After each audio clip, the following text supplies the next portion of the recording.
So I am going to approach this last week of lectures by abridging many things. And as I will make also discuss in my announcement, that I really want to focus in on the U.S. role, its foreign policy, and the Middle East, and its relationship with the Islamic world, mainly because this is such an important topic now. And I have many students who from high school on till now who have been fighting overseas. Many of my students currently are in the military, and yet the U.S. role in the Middle East and its relationship with it, and why there is this conflict between the United States and many people in the what is known as the Islamic world, I think would be really important to be addressed right now as a priority. So I'm going to address very limited sections of each chapter dealing with this topic. I want you to read and look over these chapters. Ultimately, it's your job to care about how much you want to know about this country, right? And the topics that are covered in these two chapters are so many and so important. And in this cram course at this late in the game, I am sticking to reality. I want you to come away walking, having been grounded in some certain things, especially now with this important topic. So, the issues of the controversy of Watergate, of other issues dealing with the gay rights movement, more issues with race relations, these are tremendously important conversations. And still we see that America still is divided over race. There's still many issues that Americans have over what they think is a proper arrangement for marriage and sexuality. But let's be honest, we are a nation that's we're gonna have to resolve things with ourselves. I mean, the majority of Americans believe in God. We're much more religious than Europe, and I don't know if it's different in Europe in this regards, but porn is one of the major. I mean, on the internet, people, it's one of the major searches that people are doing. So, you know, um, we have a lot of contradictions culturally. I'm not attacking anybody individually or attacking people for being religious. I'm not even attacking people for looking at porn, especially legal, whatever. That's a whole other debate if that's good, bad, or whatever that is. My point is, these cultural issues we're still working out with each other, right? But I feel like when it comes to the issue of terrorism and the war and what's called the war on terror, and everything that makes everybody in the state of fear now, going from the Paris attacks, from 9/11, all these things we're going to talk about, are all rooted in really these time periods that we're talking about. And you can connect the dots. And my opinion, there's a way to teach this that has one bias or the other.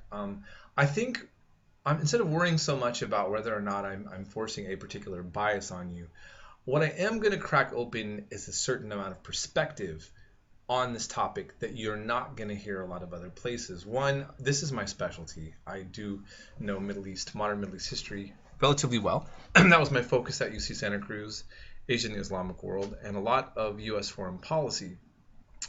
And I have a very strong critique, as many of my colleagues. I have certain friends who have now they've attained PhDs and worked on the subject and teach at various universities and kind of come to some similar conclusions as myself. And ultimately, what I just would like to see is a really a broader understanding of how the Cold War is so applicable to the circumstances that spin into what we're dealing with now. Okay, so I'm going to, again, be kind of peppering this with also some documentary clips I want to show you as a kind of evolution to kind of prove my theory in a short amount of time as to how we got to the place that we're at now, from the war with the Soviet Union to the war on terrorism, which I am claiming there is a direct link. Okay, so having said that, I'm just going to talk a little bit here about some of the stuff going on in addressed in this chapter, and then I'm going to talk more about what's in the next chapter with the topic that I just addressed to you. So, something that we haven't had to deal with in many years is the issue of the gas issue, right? So we had this particular chapter deals with the scandal of crisis in President Nixon's leadership, and fighting for rights, and then also the rise of the right wing on top of that, meaning we could even say conservative politics. Could say that, okay? Talking about the economy starting to go in a bad place around this time period that we're discussing, and so forth. So, something mentioned in this chapter was, how did domestic energy needs affect U.S. foreign policy? Why did Israel's troubled relations with its neighbors concern the United States? What economic problems plagued the United States in the 1970s? So, I really want to just focus on the first two questions. So, you read the textbook, and it talks about how we relied so heavily, strictly on Middle East oil, and that essentially our support for Israel, while Israel and their Arab neighbors had some fights, upset the Arabs who had the oil, and they cut the oil supply in kind of retaliation, in retaliation to the United States support of Israel. I just want to briefly say this, and I'm going to try to be as nuanced on this as possible. But it's a fact.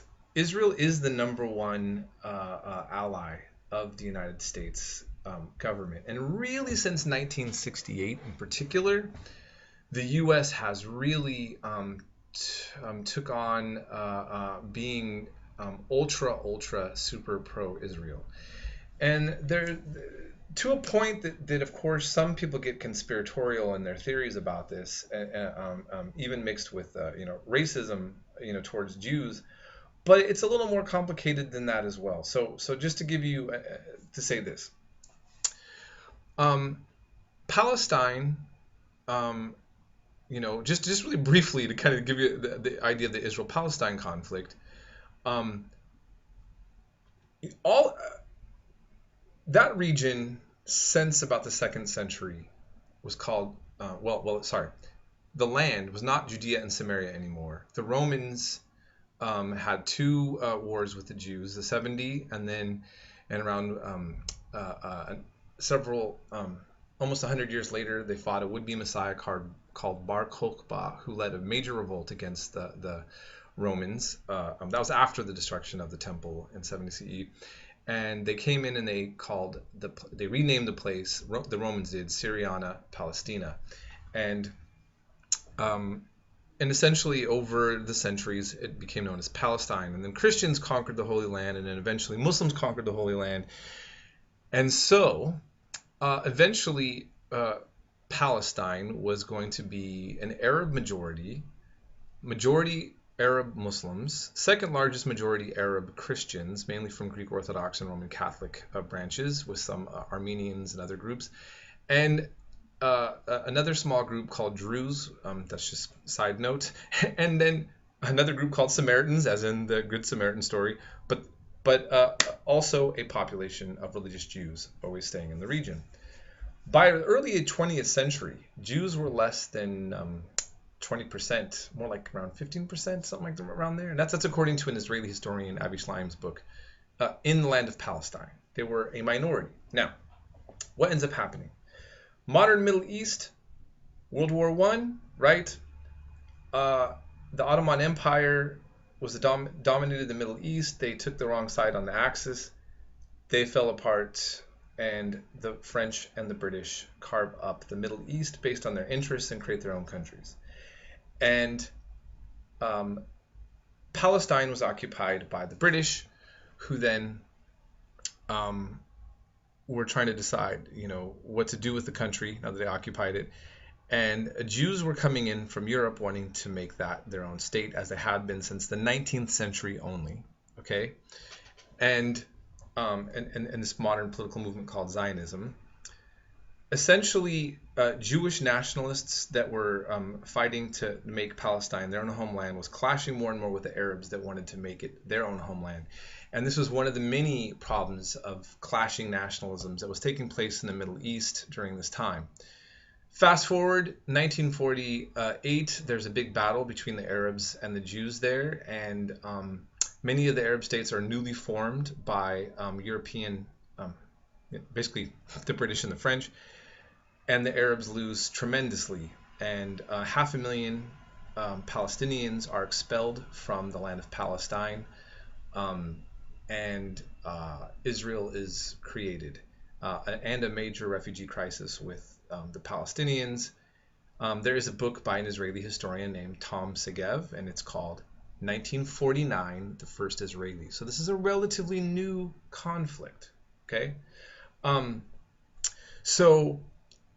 At this point, the U.S. also supported Israel, but the Soviet Union, believe it or not, was the first nation to officially acknowledge the state of Israel. So here's strange facts, right? Morocco, an Islamic African country, is the first country to acknowledge the independence of the United States. And the Soviet Union is the first nation to acknowledge the state of Israel. Life's got full of fun facts that are very interesting, right? In any case, it starts off this way. Now, why and what does this mean, and what's the relevance to these topics that we're going into? I'm going to cover that in the next lecture.